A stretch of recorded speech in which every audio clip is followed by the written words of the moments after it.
Here's more wrestling news for November 4th, 2025. Your headlines for this afternoon include 3 surprising names secretly working for AEW revealed, fans shocked.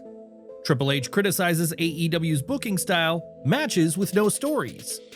AEW talent reportedly unhappy as ex-WWE stars alter backstage culture. Another championship vacated due to medical concerns. JBL levels Velveteen dream with brutal clothesline from hell at MCW show.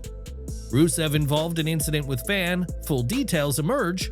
TNA star suffers scary injury at indie event in Germany, and more. We have some major news as it turns out Tony Khan isn't the only creative mind shaping what fans see in AEW. For years, many believe the AEW president handled every storyline and promo himself, but Tony Schiavone has now revealed that Khan isn't working alone. In fact, the longtime AEW commentator confirmed that several behind-the-scenes contributors play a major role in developing the company's on-screen stories and character work. Speaking on his What Happened When podcast, Schiavone named one of those key figures, former Chikara wrestler Archibald Peck, better known to many as Robert Evans. Schiavone praised Evans' intelligence and his growing influence backstage, particularly when it comes to helping talent refine their promos and character presentation. Archibald Peck, or Robert Evans, is one of our writers. He works with the talent and doing interviews and just a very intelligent, super intelligent guy. He and my son Matt became very good friends. They're both Star Wars nerds.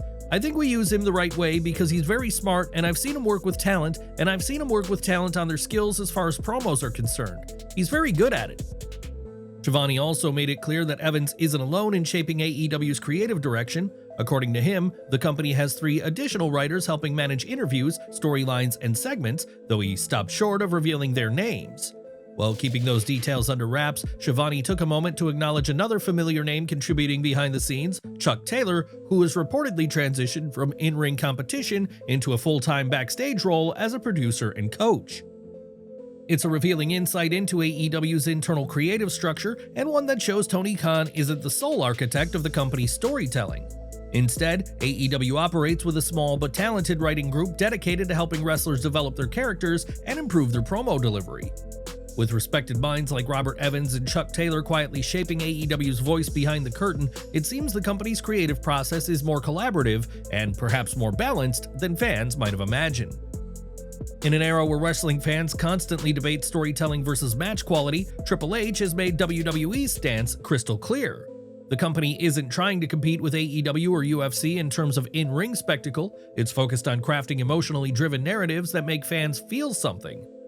Speaking on the All In podcast, Triple H offered a rare look into WWE's creative mindset and how it fundamentally differs from the approach seen in promotions like AEW or UFC. Drawing a comparison to mixed martial arts, Triple H explained that while MMA thrives on real competition, it's ultimately driven by personalities and narratives, something he believes professional wrestling must embrace to truly connect with audiences. He also pointed out that AEW's style often mirrors UFC's, where matches are booked primarily because they look good on paper with little story built around them. In contrast, Triple H made it clear that WWE operates on a different creative foundation, one centered around storytelling rather than match quality alone. We tell stories. I'm Les, and people within our business sometimes take this wrong, but we don't write the shows based on, that'll be a great match. We write it on the stories that we can create. The WWE Chief Content Officer went on to describe the essence of what drives the company's booking philosophy, a timeless formula built on emotional resonance and character-driven arcs. The protagonist, the antagonist, how does that work with each other? Telling stories that can resonate with people that maybe they've experienced in the real life, some type of fantastical version of that.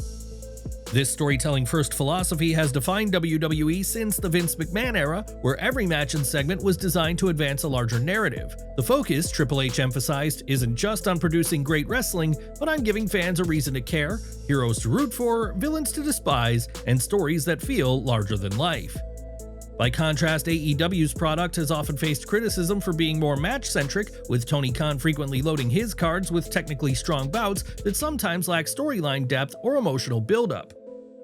Only time will tell which creative strategy will win out in the long run, the story-first approach of WWE or AEW's focus on pure wrestling action. But one thing is certain, WWE appears confident in the path it's chosen. What's your take? Do you prefer WWE's long-term storytelling and character arcs, or AEW's emphasis on in-ring performance? Share your thoughts in the comments below. Enjoying the video? A quick like goes a long way in helping us grow and deliver more wrestling news you care about. Marco Stunt may have stepped away from the ring and into a new career selling cars, but he's still offering insight into how AEW's locker room culture changed over time. In a recent interview on Busted Open Radio, Stunt reflected on the early days of AEW, saying the locker room chemistry back then was unmatched. When AEW first started, I mean everybody, 99% of the locker room were buddies, Stunt said. We were all hanging out after the shows, we were all hanging out backstage, there was no discourse in the beginning at all that I can remember. I mean, you had your little bouts that are normal in life, but I mean, just the atmosphere was so cool to be a part of. According to Stunt, that sense of unity began to fade as the company brought in a wave of big-name WWE free agents, some of whom arrived with different egos and attitudes that changed the locker room dynamic. While he didn't name specific wrestlers, his tone made it clear that the camaraderie of AEW's early days had shifted. Stunt also spoke warmly about Tony Khan, crediting the AEW president for personally helping him through a difficult time. He treated me amazingly. We did that first pandemic taping at the Nightmare Factory, and my grandma had actually just passed away, like the day before I went out there. And Tony helped me out with a bunch of stuff while I was there. He was very caring, took care of me, he got me in and out so I could go back and be with my family for the funeral. Though Stunt has moved on from professional wrestling, his words echo what several AEW originals have quietly suggested, that the company's locker room culture, once built on friendship and shared vision, changed as more outside stars joined the mix. Do you think AEW lost part of its original identity after signing too many ex-WWE wrestlers? Share your thoughts in the comments below. Ash by Elegance is officially out of action once again, and this time it extends beyond TNA.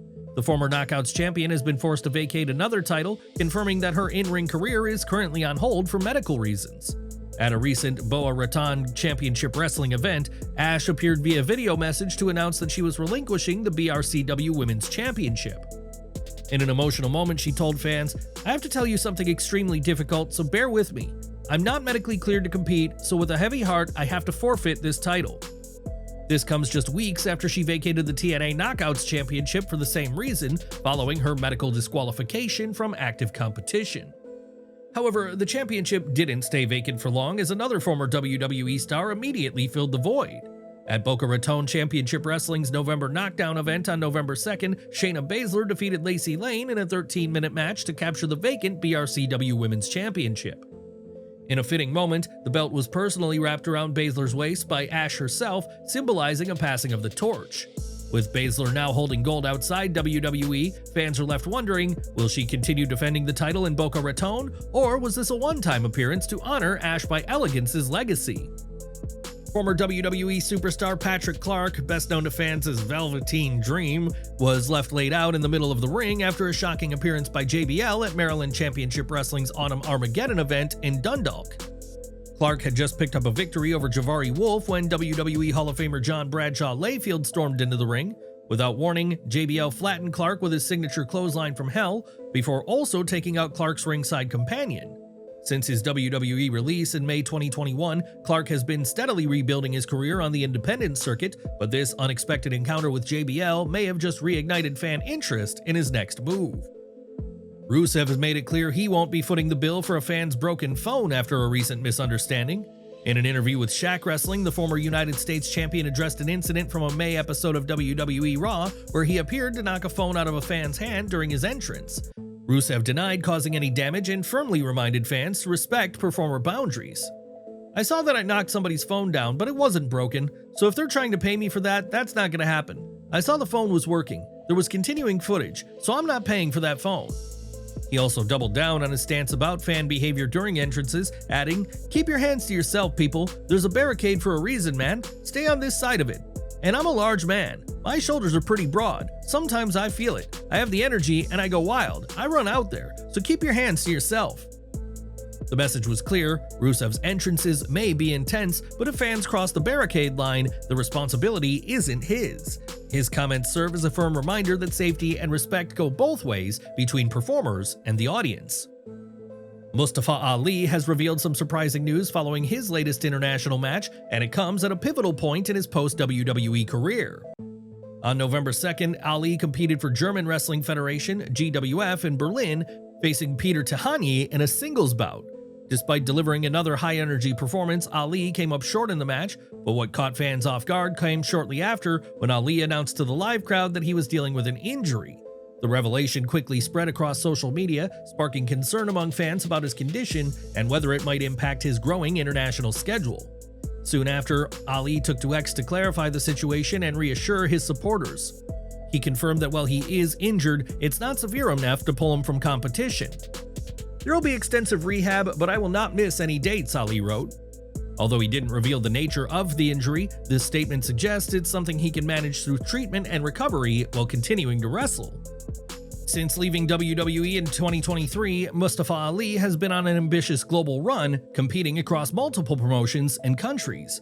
It remains to be seen whether Ali's injury will affect his in-ring style or schedule, but for now, fans can rest assured the self-proclaimed light isn't dimming anytime soon. For all of our subscribers, don't miss the 9 a.m. Eastern video we dropped earlier today.